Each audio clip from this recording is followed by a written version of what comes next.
राधे राधे दोस्तों, जय श्री कृष्णा। कान्हा जी की कृपा हम सब पर बनी रहे, इन्हीं शुभकामनाओं के साथ आज की वीडियो को शुरू करते हैं। दोस्तों, आप सबका हमारे YouTube चैनल भक्ति में आस्था पर हार्दिक स्वागत है। आज की इस वीडियो में हम आपको श्री शिव महापुराण की वायव्य संहिता के उत्तरखंड का चौथा, पांचवा और छठा अध्याय पढ़कर सुनाएंगे। आप सबसे रिक्वेस्ट है कि वीडियो को पूरा और ध्यान से सुनिएगा। चलिए शुरू करते हैं। शिव और शिवा की विभूतियों का वर्णन। श्री कृष्ण ने पूछा, भगवान, अमित तेजस्वी भगवान शिव की मूर्तियों ने इस संपूर्ण जगत को जिस प्रकार व्याप्त कर रखा है वह सब मैंने सुना। अब मुझे यह जानने की इच्छा है कि परमेश्वरी शिवा और परमेश्वर शिव का यथार्थ स्वरूप क्या है। उन दोनों ने स्त्री और पुरुष रूप इस जगत को किस प्रकार व्याप्त कर रखा है। उपमन्यु बोले, देवकी नंदन, मैं शिवा और शिव के श्री संपन्न ऐश्वर्य का और उन दोनों के यथार्थ स्वरूप का संक्षेप से वर्णन करूंगा। विस्तार पूर्वक इस विषय का वर्णन तो भगवान शिव भी नहीं कर सकते। साक्षात महादेवी पार्वती शक्ति हैं और महादेव जी शक्तिमान। उन दोनों की विभूति का लेश मात्र ही इस संपूर्ण चराचर जगत के रूप में स्थित है। यहाँ कोई वस्तु जड़ रूप है और कोई वस्तु चेतन रूप। वे दोनों क्रमशः शुद्ध, अशुद्ध तथा पर और अपर कहे गए हैं।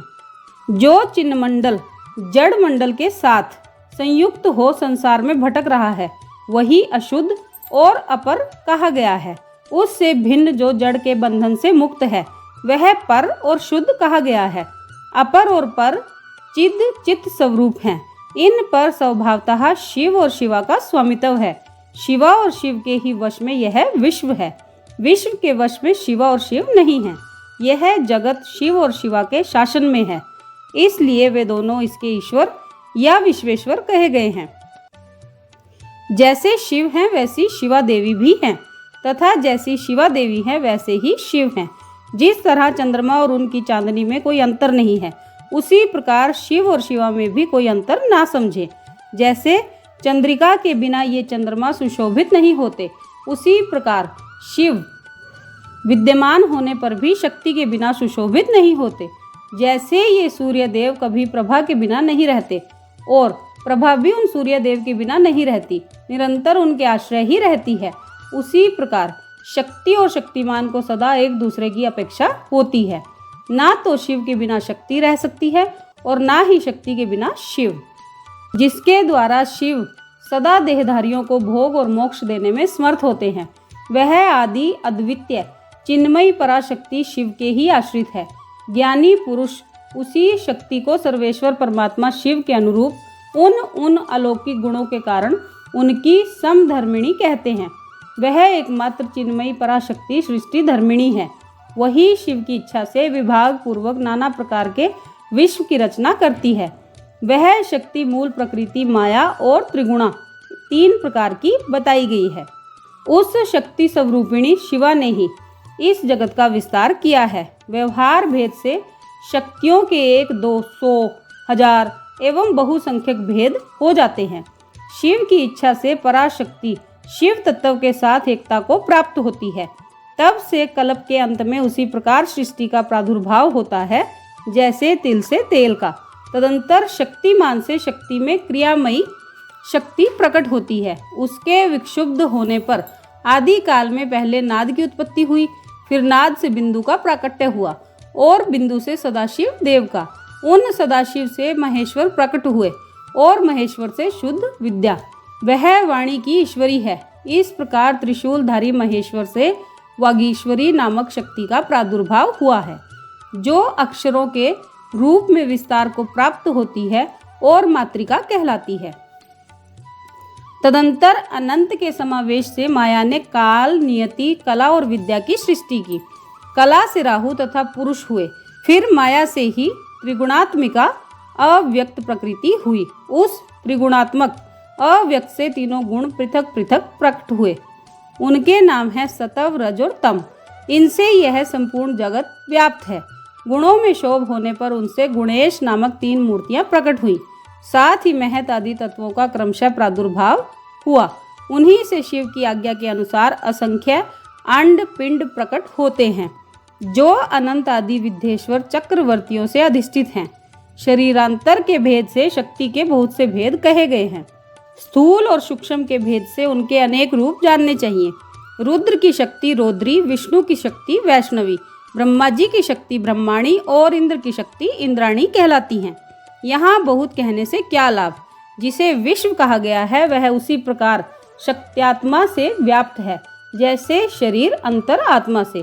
अतः संपूर्ण स्थावर जंगम रूप जगत शक्तिमय है। यह पराशक्ति परमात्मा शिव की कला कही गई है। इस तरह यह पराशक्ति ईश्वर की इच्छा के अनुसार चलकर चराचर जगत की सृष्टि करती है, ऐसा विज्ञ पुरुषों का निश्चय है। ज्ञान, क्रिया और इच्छा, अपनी इन तीन शक्तियों के द्वारा शक्तिमान ईश्वर सदा संपूर्ण विश्व को व्याप्त करके स्थित होते हैं। यह इस प्रकार हो और यह इस प्रकार ना हो, इस तरह कार्यों का नियमन करने वाली महेश्वर की इच्छा शक्ति नित्य है। उनकी जो ज्ञान शक्ति है वह बुद्धि रूप होकर कार्य, करण, कारण और प्रयोजन का ठीक ठीक निश्चय करती है, तथा शिव की जो क्रिया शक्ति है वह संकल्प रूपिणी होकर उनकी इच्छा और निश्चय के अनुसार कार्य रूप संपूर्ण जगत की क्षण भर में कल्पना कर देती है। इस प्रकार तीनों शक्तियों से जगत का उत्थान होता है। प्रसव धर्म वाली जो शक्ति है वह पराशक्ति से प्रेरित होकर ही संपूर्ण जगत की सृष्टि करती है। इस तरह शक्तियों के संयोग से शिव शक्तिमान कहलाते हैं। शक्ति और शक्तिमान से प्रकट होने के कारण यह जगत शाक्त और शैव कहा गया है। जैसे माता पिता के बिना पुत्र का जन्म नहीं होता, उसी प्रकार भव और भवानी के बिना इस चराचर जगत की उत्पत्ति नहीं होती। स्त्री और पुरुष से प्रकट हुआ जगत स्त्री और पुरुष रूप ही है। यह स्त्री और पुरुष की विभूति है, अतः स्त्री और पुरुष से अधिष्ठित है। इनमें शक्तिमान पुरुष रूप शिव तो परमात्मा कहे गए हैं और स्त्री रूपिणी शिवा उनकी पराशक्ति। शिव सदाशिव कहे गए हैं और शिवा मनोन्मनी। शिव को महेश्वर जानना चाहिए और शिवा माया कहलाती हैं। परमेश्वर शिव पुरुष हैं और परमेश्वरी शिवा प्रकृति। महेश्वर शिव रुद्र हैं और उनकी वल्लभा शिवा देवी रुद्राणी। विश्वेश्वर देव विष्णु हैं और उनकी प्रिया लक्ष्मी। जब सृष्टिकर्ता शिव ब्रह्मा कहलाते हैं तब उनकी प्रिया को ब्रह्माणी कहते हैं। भगवान शिव भास्कर हैं और भगवती शिवा प्रभा। काम नाशन शिव महेंद्र हैं और गिरिराज नंदिनी उमा शची। महादेव जी अग्नि हैं और उनकी अर्धांगिनी उमा स्वाहा। भगवान त्रिलोचन यम हैं और गिरिराज नंदिनी उमा यम प्रिया। भगवान शंकर निवृत्ति हैं और पार्वती नैऋत्ति। भगवान रुद्र वरुण हैं और माता पार्वती वारुणी। चंद्रशेखर शिव वायु हैं और माता पार्वती वायु प्रिया। शिव यक्ष हैं और माता पार्वती रिद्धि। चंद्रार्ध शेखर शिव चंद्रमा हैं और रुद्र वल्लभा उमा रोहिणी। परमेश्वर शिव ईशान हैं और परमेश्वरी शिवा उनकी पत्नी। नागराज अनंत को वलय रूप में धारण करने वाले भगवान शंकर अनंत हैं और उनकी वल्लभा शिवा अनंता। काल शत्रु शिव कालाग्नि रुद्र हैं और काली कालांतक प्रिया हैं, जिनका दूसरा नाम पुरुष है। ऐसे स्वयंभू मनु के रूप में साक्षात शंभु ही हैं और शिव प्रिया उमा शतरूपा हैं। साक्षात महादेव दक्ष हैं और परमेश्वरी पार्वती प्रसूति। भगवान भव रुचि हैं और भवानी को ही विद्वान पुरुष आकुति कहते हैं। महादेव जी भृगु हैं और माता पार्वती ख्याति। भगवान रुद्र मरीचि हैं और शिव वल्लभा संभूति। भगवान गंगाधर अंगिरा हैं और साक्षात माता उमा स्मृति। चंद्रमौली पुलसत्य हैं और माता पार्वती प्रीति। त्रिपुर नाशक शिव पुलहा हैं और माता पार्वती ही उनकी प्रिया हैं। यज्ञ विध्वंसी शिव क्रतु कहे गए हैं और उनकी प्रिया माता पार्वती सनंती। भगवान शिव अत्रि हैं और साक्षात उमा अनुसुईया। कालहंता शिव कश्यप हैं और महेश्वरी उमा देव माता अदिति। काम नाशन शिव वशिष्ठ हैं और साक्षात देवी पार्वती अरुंधति। भगवान शंकर ही संसार के सारे पुरुष हैं और महेश्वरी शिवा ही संपूर्ण स्त्रियां, अतः सभी स्त्री पुरुष उन्हीं की विभूतियां हैं। भगवान शिव विषयी हैं और परमेश्वरी उमा विषय। जो कुछ सुनने में आता है वह सब उमा का ही रूप है और श्रोता साक्षात भगवान शंकर ही हैं। जिसके विषय में प्रश्न या जिज्ञासा होती है उस समस्त वस्तु समुदाय का रूप शंकर वल्लभा शिवा स्वयं धारण करती हैं, तथा पूछने वाला जो पुरुष है वह बाल चंद्रशेखर विश्वात्मा शिव रूप ही है। भव वल्लभा उमा ही द्रष्टव्य वस्तुओं का रूप धारण करती हैं। और दृष्टा पुरुष के रूप में शशि खंडमौली भगवान विश्वनाथ ही सब कुछ देखते हैं। संपूर्ण रस की राशि महादेवी हैं और उस रस का आस्वादन करने वाले मंगलमय महादेव हैं। प्रेम समूह माता पार्वती हैं और प्रियतम विषभोजी शिव हैं। देवी महेश्वरी सदा मंतव्य वस्तुओं का स्वरूप धारण करती हैं और विश्वात्मा महेश्वर महादेव उन वस्तुओं के मंता अर्थात मनन करने वाले हैं। भव वल्लभा माता पार्वती जानने योग्य वस्तुओं का स्वरूप धारण करती हैं और शिशु शशि शेखर भगवान महादेव ही उन वस्तुओं के ज्ञाता हैं। समर्थशाली भगवान पिनाकी संपूर्ण प्राणियों के प्राण हैं और सबके प्राणों की स्थिति जल रूपिणी माता पार्वती हैं। त्रिपुरांतक पशुपति की प्राण वल्लभा पार्वती देवी जब क्षेत्र का स्वरूप धारण करती हैं तब काल के भी काल भगवान महाकाल क्षेत्रज्ञ रूप में स्थित होते हैं। शूलधारी महादेव जी दिन है तो शूलपाणी प्रिया पार्वती रात्रि। कल्याणकारी महादेव जी आकाश हैं और शंकर प्रिया माता पार्वती पृथ्वी। भगवान महेश्वर समुद्र हैं तो गिरिराज कन्या शिवा उसकी तटभूमि है। ऋषभ ध्वज महादेव वृक्ष हैं तो विश्वेश्वर प्रिया उमा उस पर फैलने वाली लता हैं। भगवान त्रिपुर नाशक महादेव संपूर्ण पुलिंग रूप को स्वयं धारण करते हैं और महादेव मनोरमा देवी शिवा सारा स्त्री लिंग रूप धारण करती हैं। शिव वल्लभा शिवा समस्त शब्द जाल का रूप धारण करती हैं और बालेंदु शेखर शिव संपूर्ण अर्थ का। जिस जिस पदार्थ की जो जो शक्ति कही गई है वह शक्ति तो विश्वेश्वरी देवी शिवा ही हैं और वह सारा पदार्थ साक्षात महेश्वर है, जो सबसे परे है, जो पवित्र है, जो पुण्यमय है तथा जो मंगल रूप है। उस वस्तु को महाभाग महात्माओं ने उन्हीं दोनों शिव पार्वती के तेज से विस्तार को प्राप्त हुई बताया है। जैसे जलते हुए दीपक की शिखा समूचे घर को प्रकाशित करती है, उसी प्रकार शिव पार्वती का ही यह तेज व्याप्त होकर संपूर्ण जगत को प्रकाश दे रहा है। ये दोनों शिवा और शिव सर्व रूप हैं, सबका कल्याण करने वाले हैं, अतः सदा ही इन दोनों का पूजन नमन एवं चिंतन करना चाहिए। श्री कृष्ण, आज मैंने तुम्हारे समक्ष अपनी बुद्धि के अनुसार परमेश्वर शिव और शिवा के यथार्थ स्वरूप का वर्णन किया है, परंतु इयता पूर्वक नहीं, अर्थात इस वर्णन से यह नहीं मान लेना चाहिए कि इन दोनों के यथार्थ रूप का पूर्णतः वर्णन हो गया, क्योंकि इनके स्वरूप की सीमा नहीं है, जो समस्त महापुरुषों के भी मन की सीमा से परे है। परमेश्वर शिव और शिवा के उस यथार्थ स्वरूप का वर्णन कैसे किया जा सकता है, जिन्होंने अपने चित्त को महेश्वर के श्री चरणों में अर्पित कर दिया है तथा जो उनके अनन्य भक्त हैं, उनके ही मन में वे आते हैं और उन्हीं की बुद्धि में आरूढ़ होते हैं, दूसरों की बुद्धि में वे आरूढ़ नहीं होते। यहाँ मैंने जिस विभूति का वर्णन किया है वह प्राकृत है, इसलिए अपरा मानी गई है। इससे भिन्न जो अप्राकृतिक एवं परा विभूति है वह गुह्य है। उनके गुह्य रहस्य को जानने वाले पुरुष ही उन्हें जानते हैं। परमेश्वर की यह प्राकृत परा विभूति वह है जहाँ से मन और इंद्रियों सहित वाणी लौट आती है। परमेश्वर की वही विभूति यहाँ परम धाम है, वही यहाँ परम गति है और वही यहाँ पराकाष्ठा है। जो अपने श्वास और इंद्रियों पर विजय पा चुके हैं वे योगी जन ही उसे पाने का प्रयत्न करते हैं। शिवा और शिव की यह विभूति संसार रूपी विषधर सर्प के डसने से मृत्यु के अधीन हुए मानवों के लिए संजीवनी औषधि है। इसे जानने वाला पुरुष किसी से भी भयभीत नहीं होता। जो इस परा और अपरा विभूति को ठीक ठीक जान लेता है वह अपरा विभूति को लांघकर परा विभूति का अनुभव करने लगता है। हे श्री कृष्ण, यह तुमसे परमात्मा शिव और माता पार्वती के यथार्थ स्वरूप का गोपनीय होने पर भी वर्णन किया गया है, क्योंकि तुम भगवान शिव की भक्ति के योग्य हो। जो शिष्य ना हो, शिव के उपासक ना हो और भक्त भी ना हो, ऐसे लोगों को कभी भी शिव पार्वती की इस विभूति का उपदेश नहीं देना चाहिए। यह वेद की आज्ञा है। अतः अत्यंत कल्याणमय श्री कृष्ण, तुम दूसरों को इसका उपदेश ना देना। जो तुम्हारे जैसे योग्य पुरुष हो उन्हीं से कहना, अन्यथा मौन ही रहना। जो भीतर से पवित्र शिव का भक्त और विश्वासी हो वह यदि इसका कीर्तन करे तो मनोवांछित फल का भागी होता है। यदि पहले के प्रबल प्रतिबंधक कर्मों के द्वारा प्रथम बार फल की प्राप्ति में बाधा पड़ जाए तो भी बारंबार साधन का अभ्यास करना चाहिए।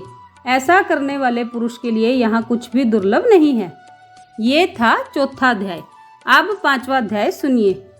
परमेश्वर शिव के यथार्थ स्वरूप का विवेचन तथा उनकी शरण में जाने से जीव के कल्याण का कथन। उपमन्यु कहते हैं, यदुनंदन, यह चराचर जगत देवाधिदेव महादेव जी का स्वरूप है, परंतु जीव भारी पाश से बंधे होने के कारण जगत को इस रूप में नहीं जानते। महर्षि गण उन परमेश्वर शिव के निर्विकल्प परम भाव को ना जानने के कारण उन एक का ही अनेक रूपों में वर्णन करते हैं। कोई उस परम तत्व को अपर ब्रह्म रूप कहते हैं, कोई पर ब्रह्म रूप बताते हैं और कोई आदि अंत से रहित उत्कृष्ट महादेव स्वरूप कहते हैं। पंच महाभूत, इंद्रिय, अंतःकरण तथा प्राकृत विषय रूप जड़ तत्व को अपर ब्रह्म कहा गया है। इससे भिन्न समष्टि चैतन्य का नाम पर ब्रह्म है। बृहत और व्यापक होने के कारण उसे ब्रह्म कहते हैं। प्रभो, वेदों एवं ब्रह्मा जी के अधिपति पर ब्रह्म परमात्मा शिव के वे पर और अपर दो रूप हैं। कुछ लोग महेश्वर शिव को विद्या स्वरूपी कहते हैं। इनमें विद्या चेतना है और अविद्या अचेतना। यह विद्या अविद्या रूप विश्व जगत गुरु भगवान शिव का ही रूप है, इसमें संदेह नहीं है, क्योंकि विश्व उनके वश में है। भ्रांति, विद्या और पराविद्या या परम तत्व ये शिव के तीन उत्कृष्ट रूप माने गए हैं। पदार्थों के विषय में जो अनेक प्रकार की असत्य धारणाएं हैं उन्हें भ्रांति कहते हैं। यथार्थ धारणा या ज्ञान का नाम विद्या है तथा जो विकल्प रहित परम ज्ञान है उसे परम तत्व कहते हैं। परम तत्व ही सत है, इससे विपरीत असत कहा गया है। सत और असत दोनों का पति होने के कारण शिव तद सतपति कहलाते हैं। अन्य महर्षियों ने क्षर, अक्षर और उन दोनों से परे परम तत्व का प्रतिपादन किया है। संपूर्ण भूत क्षर हैं और जीवात्मा अक्षर कहलाता है। वे दोनों परमेश्वर के ही रूप हैं, क्योंकि उन्हीं के अधीन हैं। शांत स्वरूप शिव उन दोनों से परे हैं, इसीलिए क्षर अक्षर पर कहे गए हैं। कुछ महर्षि परम कारण रूप शिव को समष्टि व्यष्टि रूप तथा समष्टि और व्यष्टि का कारण कहते हैं। अव्यक्त को समष्टि कहते हैं और व्यक्त को व्यष्टि। वे दोनों परमेश्वर शिव के ही रूप हैं, क्योंकि उन्हीं की इच्छा से प्रवृत्त होते हैं। उन दोनों के कारण रूप से स्थित भगवान शिव परम कारण हैं। अतः कारणार्थ वेता ज्ञानी पुरुष उन्हें समष्टि व्यष्टि का कारण बताते हैं। कुछ लोग परमेश्वर शिव को जाति व्यक्ति स्वरूप कहते हैं। जिसका शरीर में भी अनुवर्तन हो वह जाति कही गई है। शरीर की जाति के आश्रित रहने वाली जो व्यावृत्ति है, जिसके द्वारा जाति भावना का आच्छादन और व्यक्तिक भावना का प्रकाशन होता है, उसका नाम व्यक्ति है। जाति और व्यक्ति दोनों ही भगवान शिव की आज्ञा से परिपालित हैं। अतः उन महादेव जी को जाति व्यक्ति स्वरूप कहा गया है। कोई शिव को प्रधान, पुरुष, व्यक्त और काल रूप कहते हैं। प्रकृति का ही नाम प्रधान है। जीवात्मा को ही क्षेत्रज्ञ कहते हैं। 23 तत्वों को मनीषी पुरुषों ने व्यक्त कहा है और जो कार्य प्रपंच के परिणाम का एकमात्र कारण है उसका नाम काल है। भगवान शिव इन सबके ईश्वर, पालक, धारणकर्ता, प्रवर्तक, निवर्तक तथा आविर्भाव और तिरोभाव के एकमात्र हेतु हैं। वे स्वयं प्रकाश एवं अजन्मा हैं। इसलिए उन महेश्वर को प्रधान, पुरुष, व्यक्त और काल रूप कहा गया है। कारण, नेता, अधिपति और धाता बताया गया है। कुछ लोग महेश्वर को विराट और हिरण्यगर्भ रूप बताते हैं। जो संपूर्ण लोकों की सृष्टि के हेतु हैं उनका नाम हिरण्यगर्भ है और विश्व रूप को विराट कहते हैं। ज्ञानी पुरुष भगवान शिव को अंतर्यामी और परम पुरुष कहते हैं। दूसरे लोग उन्हें प्राज्ञ, तेजस और विश्व रूप बताते हैं। कोई उन्हें तुरीय रूप मानते हैं और कोई सौम्य रूप। कितने ही विद्वानों का कथन है कि वे ही माता, मान, में और मिति रूप हैं। अन्य लोग कर्ता, क्रिया, कार्य, करण और कारण रूप कहते हैं। दूसरे ज्ञानी उन्हें जागृत, स्वप्न और सुषुप्ति रूप बताते हैं। कोई भगवान शिव को तुरीय रूप कहते हैं तो कोई तुरीयातीत, कोई निर्गुण बताते हैं तो कोई सगुण, कोई संसारी कहते हैं तो कोई असंसारी, कोई स्वतंत्र मानते हैं तो कोई अस्वतंत्र, कोई उन्हें घोर समझते हैं तो कोई सौम्य, कोई रागवान कहते हैं तो कोई वीत राग, कोई निष्क्रिय बताते हैं तो कोई सक्रिय। किन्हीं के कथनों के अनुसार वे निरिंद्रिय हैं और किन्हीं के मत में सेंद्रिय हैं। एक उन्हें ध्रुव कहता है तो दूसरा अध्रुव। कोई उन्हें साकार बताते हैं तो कोई निराकार। किन्हीं के मत में वे अदृश्य हैं तो किन्हीं के मत में दृश्य। कोई उन्हें वर्णनीय मानते हैं तो कोई अनिर्वचनीय। किन्हीं के मत में वे शब्द रूप हैं तो किन्हीं के मत में शब्दातीत। कोई उन्हें चिंतन का विषय मानते हैं तो कोई अचिंत्य समझते हैं।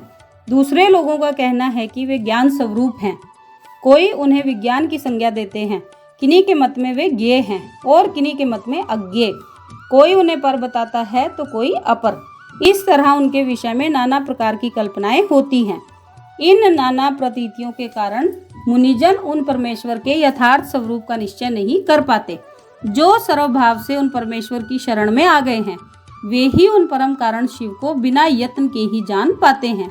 जब तक जीव, जिनका दूसरा कोई ईश्वर नहीं है, उन सर्वेश्वर, सर्वज्ञ, पुराण पुरुष तथा तीनों लोकों के शासक शिव को नहीं देखता, तब तक वह पाशों से बद्ध हो इस दुखमय संसार चक्र में गाड़ी के पहिए की नेमी के समान घूमता रहता है। जब यह दृष्टा जीवात्मा सबके शासक, ब्रह्मा के भी आदि कारण, संपूर्ण जगत के रचयिता, सुवर्णोपम दिव्य प्रकाश स्वरूप परम पुरुष का साक्षात्कार कर लेता है, तब पुण्य और पाप दोनों को भली भांति हटाकर निर्मल हुआ वह ज्ञानी महात्मा सर्वोत्तम समता को प्राप्त कर लेता है। ये था 5वां अध्याय। अब 6ठा अध्याय सुनिए। शिव के शुद्ध, बुद्ध, मुक्त, सर्वमय, सर्वव्यापक एवं सर्वातीत स्वरूप का तथा उनकी प्रणव रूपता का प्रतिपादन। उपमन्यु जी कहते हैं, यदुनंदन, शिव को ना तो आणव मल का ही बंधन प्राप्त है, ना कर्म का और ना ही माया का। प्राकृत, बोध, अहंकार, मन, चित्त, इंद्रिय, तन मात्रा और पंचभूत संबंधी भी कोई बंधन उन्हें नहीं छू सकता। अमित तेजस्वी शंभु को न काल, न कला, न विद्या, न नियति, न राग और न ही द्वेष रूप बंधन प्राप्त हैं। उनमें ना तो कर्म है, ना उन कर्मों का परिपाक है, ना उनके फल स्वरूप सुख और दुख है, ना उनका वासनाओं से संबंध है, ना कर्मों के संस्कारों से भूत, भविष्य तथा वर्तमान भोगों तथा उनके संस्कारों से भी उनका संपर्क नहीं है। न उनका कोई कारण है, न कर्ता, न आदि है, न अंत और न ही मध्य, न कर्म और न ही करण, न अकर्तव्य है और न ही कर्तव्य ही है। उनका ना कोई बंधु है और ना अबंधु, ना नियंता है, न प्रेरक, ना पति है, न गुरु है और ना ही त्राता ही है। उनसे अधिक की चर्चा कौन करे, उनके समान भी कोई है ही नहीं।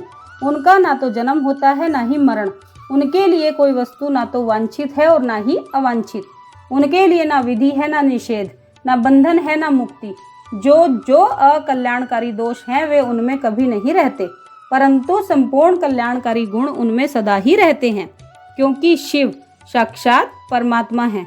वे शिव अपनी शक्तियों के द्वारा इस संपूर्ण जगत में व्याप्त होकर अपने स्वभाव से च्युत न होते हुए सदा ही स्थित रहते हैं, इसलिए उन्हें स्थाणु कहते हैं।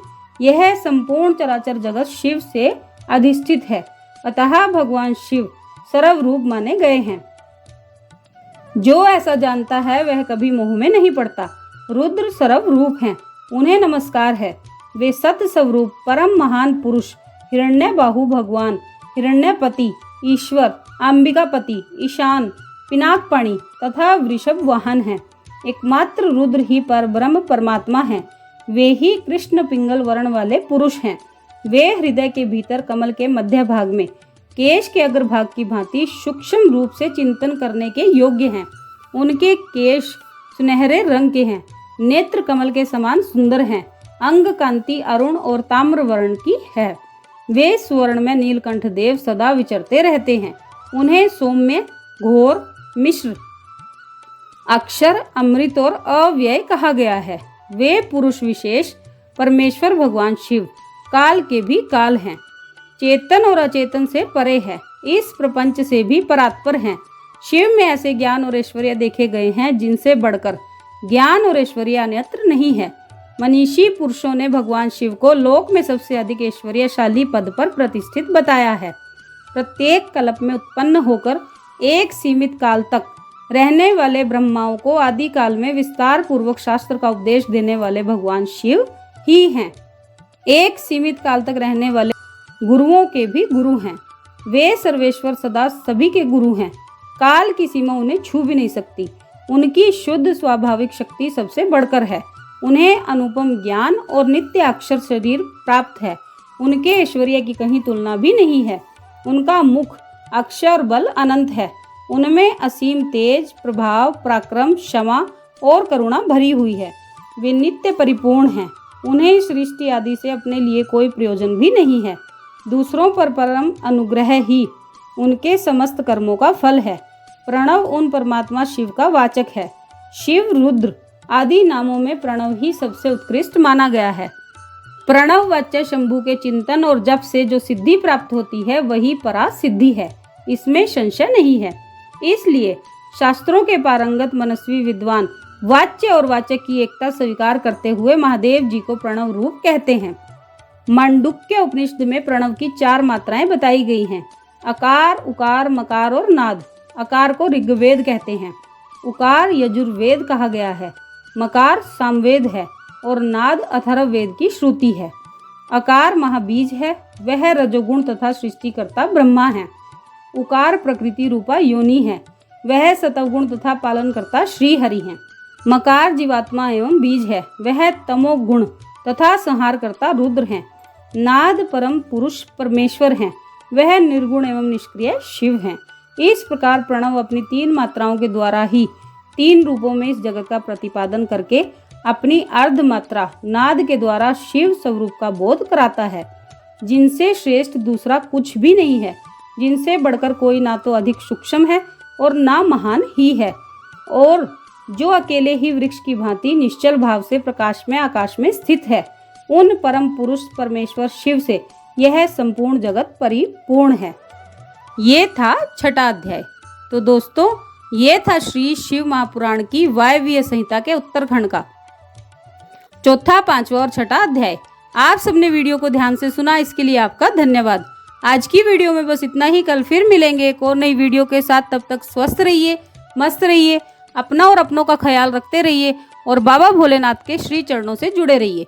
राधे राधे दोस्तों, जय श्री कृष्णा, जय माता दी।